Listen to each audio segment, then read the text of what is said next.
नमस्कार दोस्तों। हर हर महादेव, राधे राधे। दोस्तों, आज की कहानी बहुत ही ज्ञानवर्धक है। अगर आपके घर में धन नहीं रुकता है तो नहाते समय औरतें यह उपाय जरूर करें। अचानक धन प्राप्ति होती है। इसके अलावा जो औरतें कपड़े खोल कर नहाती हैं, अर्थात उनके लिए भी खुशखबरी है। मित्रों, एक समय शिवजी महाराज पार्वती के साथ हरिद्वार में घूम रहे थे। पार्वती जी ने देखा कि समस्त मनुष्य गंगा में नहा नहाकर हर हर गंगे कहते चले जा रहे हैं। अगर आप यह कहानी सुन रहे हैं तो पूरा सुनिएगा, क्योंकि आधा अधूरा ज्ञान सही नहीं होता। इसके अलावा हे मां लक्ष्मी, जो भी भक्त हमारी इस वीडियो को लाइक करें और चैनल को सब्सक्राइब करें, उनके घर में धन की कभी कोई कमी न रहे।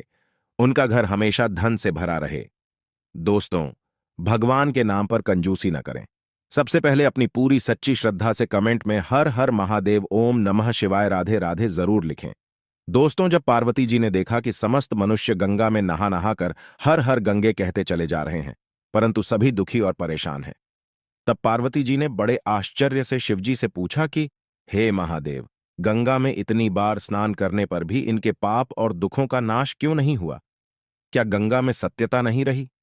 शिवजी ने कहा, प्रिय, गंगा में तो वही सामर्थ्य है, परंतु इन लोगों ने पापनाशिनी गंगा में स्नान ही नहीं किया है, तब इन्हें लाभ कैसे हो?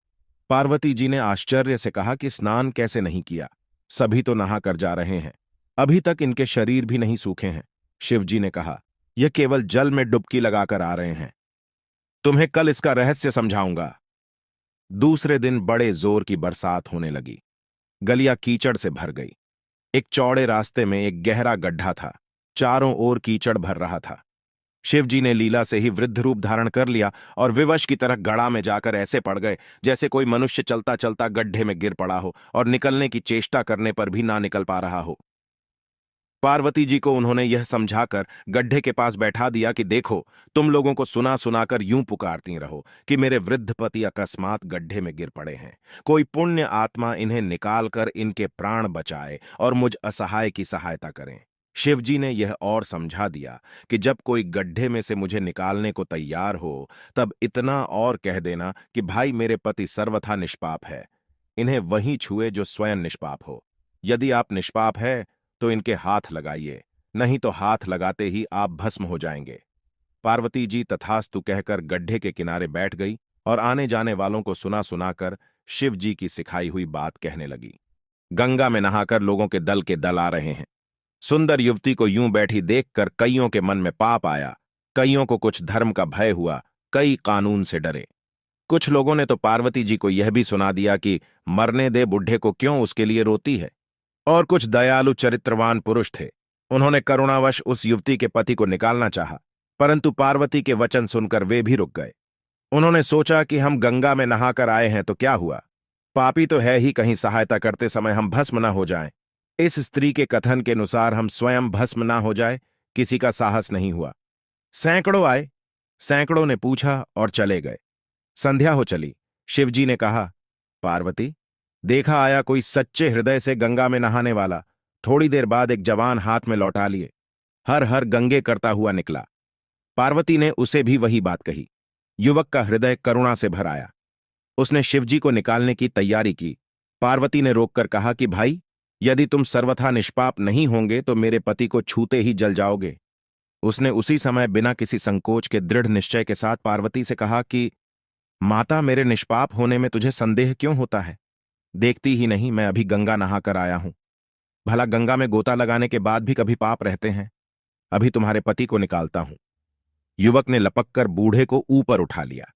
शिव पार्वती ने उसे अधिकारी समझकर अपना असली स्वरूप प्रकट कर उसे दर्शन देकर कृतार्थ किया। शिवजी ने पार्वती से कहा कि इतने लोगों में से इस एक ने ही गंगा स्नान किया है। इसी दृष्टांत के अनुसार जो लोग बिना श्रद्धा और विश्वास के केवल दंभ के लिए गंगा स्नान करते हैं, उन्हें वास्तविक फल नहीं मिलता, परंतु इसका यह मतलब नहीं कि गंगा स्नान व्यर्थ जाता है। गंगा स्नान का बहुत पुण्य भी है। इसके बाद शिवजी ने पार्वती जी से कहा, अब मैं आपको 12 बातें बताता हूं। जो भी मनुष्य इन 12 बातों को नहाते समय ध्यान में रखता है, वह कभी भी दुखी नहीं रहता है। उसके घर में मां लक्ष्मी का वास हो जाता है। उसके घर में अपार धन आता है। घर में कभी भी लड़ाई झगड़ा नहीं होते हैं। उसका पूरा परिवार हंसी खुशी जीवन व्यतीत करता है। तब माता पार्वती ने कहा, हे भगवान, आप हमें यह वह 12 बातें बता दीजिए। इसके बाद भगवान शिव उन बातों को बताना शुरू कर देते हैं और माता पार्वती बहुत ध्यान से सुनने लगती है। दोस्तों, यह 12 बातें आप लोग भी बिल्कुल ध्यान से सुनना। इसके बाद भगवान शिव कहते हैं, प्रिय, यह 12 बातें बताने के बाद मैं आपको एक बात और बताऊंगा जो औरतों के लिए है। जो औरतें कपड़े खोलकर स्नान करती हैं, उनके लिए यह बात बहुत ही महत्वपूर्ण है। तो पार्वती जी, इस बात को आप बहुत ही ध्यान से सुनना। तभी शिवजी अपनी वाणी को शुरू कर और बताने लगते हैं। दोस्तों, शिवजी कहते हैं, स्नान करने से शरीर निरोगी रहता है और मन प्रसन्न रहता है। नहाने से चेहरे की क्रांति और शारीरिक आकर्षण में भी बढ़ोतरी होती है। अगर इस नित्य कर्म के दौरान कुछ बातों का ध्यान रखा जाए तो आध्यात्मिक से भी ज्यादा लाभ पाया जा सकता है। नहाने के क्रम में जिन बातों का ख्याल जरूरी रखा जाना चाहिए, अब उन बातों के बारे में बताने जा रहा हूं। प्रिय, आप इन बातों को बिल्कुल ध्यान से सुनना। नंबर 1, स्नान करने के बाद लोग शुद्ध होकर पूजा पाठ आदि सारे काम करने के योग्य बनते हैं, इसलिए सुबह को ही स्नान कर लेना चाहिए। नंबर 2, शास्त्रों में कहा गया है कि स्नान करने से इन 10 गुणों की प्राप्ति होती है: रूप, तेज, बाल पवित्रता, आयु, आरोग्य, लोकता, तप और मेधा। नंबर 3, लक्ष्मी, धन, पुष्टि व आरोग्य और स्वास्थ्य चाहने वालों को हर मौसम में और हर दिन स्नान करना चाहिए। नंबर 4, शास्त्रों में कहा गया है कि सुबह स्नान करने से पाप का नाश होता है और पुण्य मिलता है। ऐसा कहा गया है कि सुबह नहाने वालों के पास नकारात्मक शक्तियां नहीं भटकती, इसीलिए सुबह स्नान करना ही उचित है। नंबर 5, बीमारी की हालत में सिर के नीचे से ही स्नान करना चाहिए। गीले कपड़े से शरीर को पोंछ लेना एक तरह का स्नान ही कहा गया है। नंबर 6, सुबह की लालिमा छाने से पहले ही स्नान लेना श्रेष्ठ माना गया है। नंबर 7, तेल लगाकर और देह को मलमल कर नदी में नहाना मना है। इसकी जगह नदी से बाहर निकलकर तट पर ही शरीर साफ करके तब नदी में डुबकी लगाना उचित है। नंबर 8, जिन घाटों पर कपड़े धोए जाते हैं वहां का जल अपवित्र माना गया है, इसलिए वहां से कुछ दूर हटकर ही नहाना चाहिए। नंबर 9, नदी में 11 या 21 डुबकियां लगाना अच्छा बताया गया है। नंबर 10, पवित्र नदियों में कपड़े निचोड़ने की मनाही है। नदी में किसी तरह की गंदगी नहीं बहानी चाहिए। नंबर 11, नल की तुलना में झरने का पानी, झरने से ज्यादा नदी का पानी, नदी के पानी से किसी तीर्थ का जल, तीर्थ के जल से गंगा जल अधिक श्रेष्ठ माना गया है। नंबर 12, गंगा माता का कथन है कि स्नान करते वक्त कोई चाहे जहां भी मेरा स्मरण करेगा, मैं वहां के जल में आ जाऊंगी। इसके बाद शिवजी ने कहा, अब मैं आपको औरतों के बारे में बताता हूं जो औरतें कपड़े खोलकर स्नान करती हैं। शिवजी ने कहा, हिंदू धर्म शास्त्रों में हर एक चीज के लिए कुछ नियम बनाए गए हैं। इन नियमों में से एक है स्नान को लेकर की गई बातें। ऐसा माना जाता है कि आम व्यक्ति को शास्त्रों के नियमों का पालन जरूर करना चाहिए, जिससे घर की सुख समृद्धि बनी रहती है और खुशहाली आती है। साथ में अपार धन बरसता है, माता लक्ष्मी प्रसन्न होती है। दरअसल हमारे शास्त्रों में ऐसी कई बातें लिखी गई हैं जिनका हम पालन सदियों से करते चले आ रहे हैं, लेकिन उसके कारणों के बारे में अभी भी पूरी जानकारी नहीं है। ऐसे ही नियमों में से एक है निर्वस्त्र स्नान करना।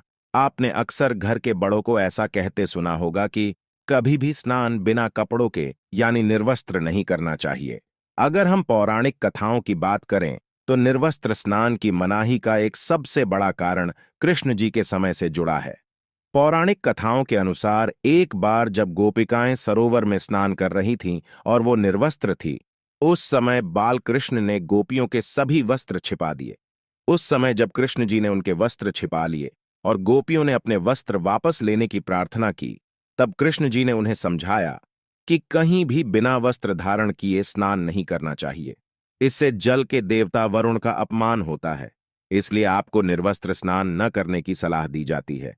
अगर आप नहाते समय यह सोचते हैं कि बंद कमरे में कोई आपको नहीं देख रहा है, तो ऐसा गलत है, क्योंकि ईश्वर आपको हर स्थान पर देखते हैं। यदि आप निर्वस्त्र होकर स्नान कर रहे हैं तो ये मुख्य रूप से जल के देवता वरुण का अपमान करने जैसा होता है। निर्वस्त्र स्नान से आपको पाप लग सकता है और आर्थिक और शारीरिक नुकसान पहुंच सकते हैं। यदि आप निर्वस्त्र स्नान करते हैं तो आपके शरीर में नकारात्मक ऊर्जा प्रवेश करती है और आपकी मानसिकता भी नकारात्मक हो सकती है। इसलिए हमेशा आपको यही सलाह दी जाती है कि भले ही आप नहाते समय कोई एक कपड़ा धारण करें, लेकिन बिना कपड़ों के स्नान न करें, तभी आपके लिए बेहतर होगा। निर्वस्त्र स्नान से शरीर की सकारात्मक ऊर्जा शरीर से बाहर निकल सकती है और इसका प्रभाव आपके शरीर के साथ मन मस्तिष्क में भी होता है। गरुड़ पुराण के अनुसार जब आप स्नान करते हैं, तब आपके पितृ यानी मृत पूर्वज आपके आसपास मौजूद होते हैं। यदि आप निर्वस्त्र स्नान करते हैं, तो आपको पितृ दोष लग सकता है। ऐसे स्नान करने से आपके पितरों को तृप्ति नहीं मिलती है और ये घर में पितृदोष का कारण बन सकता है और ये वस्त्रों से गिरने वाले जल को ग्रहण करते हैं, जिनसे उनकी तृप्ति होती है। निर्वस्त्र स्नान करने से पितर अतिरिक्त नाराज होते हैं, जिनसे व्यक्ति का तेज बल, धन और सुख नष्ट होता है। इसलिए कभी भी निर्वस्त्र होकर स्नान नहीं करना चाहिए। पुराणों के अनुसार नहाने वाला पानी पूर्वजों के हिस्से जाता है और निर्वस्त्र होकर नहाने से इसे पितरों के समक्ष बिना कपड़ों के नहाना माना जाता है। शास्त्रों में ऐसी मान्यता है कि यदि कोई निर्वस्त्र स्नान करता है तो माता लक्ष्मी उससे रूठ सकती है। इससे आपकी कुंडली में धन हानि के योग्य बन सकते हैं और आपकी आर्थिक स्थिति खराब हो सकती है।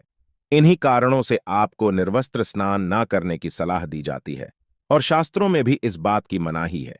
दोस्तों, हमारा यह चैनल प्राचीन आस्थाओं पर आधारित है। अगर आप भी इन आस्थाओं में विश्वास रखते हैं, तो इस चैनल को अभी सब्सक्राइब करें, जिससे आपको हमारी आने वाली समस्त जानकारी आपको प्राप्त हो सके। और वीडियो को लाइक करें, शेयर करें और हर हर महादेव लिखना ना भूलें। धन्यवाद।